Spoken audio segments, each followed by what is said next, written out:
अमावस्या के दिन आपको लगता है कि हमारे पूर्वजों का उद्धार नहीं हुआ, हमारे पूर्वजों का कल्याण नहीं हुआ, कहीं अधोगति में कोई चला गया है, उसका बस एक बार, रोज नहीं जरूरत है, प्रतिदिन जरूरत ही नहीं, महीने में एक बार अगर अमावस्या के दिन भी आपने चंदन के थोड़ा सा चंदन अगर मेरे देवाधिदेव महादेव को 7 स्थान पर समर्पित किया है। अशोक यहाँ पर वर्णन कर रही है, मैना, धन्य और कला की कथा कह रही है। तीनों ने सनकादि ऋषियों से मांगा।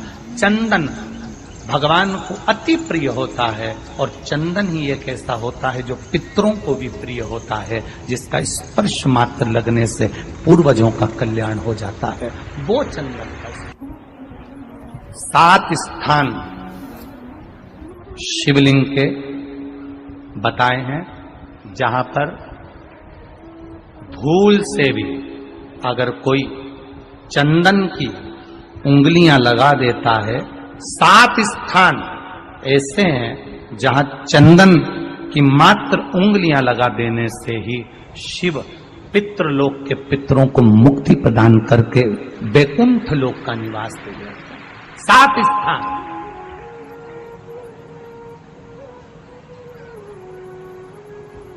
और वो 7 स्थान जो चंदन के बताए गए हैं, पहला भगवान देवाधिदेव महादेव के शिवलिंग पर चंदन का लेपन।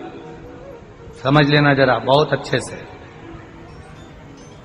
आपको लगता है स्वप्न में कोई मुर्दे दिख रहे हैं, या कोई जल रहा है, या कोई मर रहा है, या कोई चला गया है, ऐसा भय लगता है। बच्चों को मानी भेजूंगी ऐसा हो जाएगा, पति को मानी भेजूंगी ऐसा हो जाएगा, कोई हमारे कोई गलत तो नहीं कर रहा है, आपको लगता है। 7 स्थान चंदन के बताएं महाराज। पहला शिवलिंग,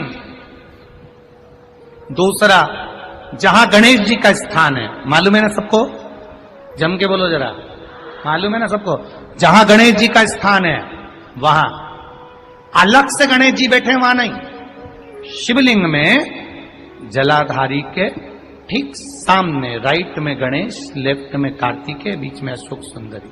तो पहला चंदन बाबा के शिवलिंग पर, दूसरा गणेश जी पर चंदन की उंगली, तीसरा षडानंद कार्तिकेय पर चंदन की उंगली, चौथा अशोक सुंदरी पर चंदन की उंगली, पांचवा जलाधारी पर चंदन की उंगली, छठा जो शिवलिंग का जल बह रहा है इसके ठीक विपरीत की ओर चंदन की उंगली, और 7वां चंदन नंदी के मस्तक के ऊपर जो 2 सींग लगे रहते हैं उस पर चंदन की उंगली।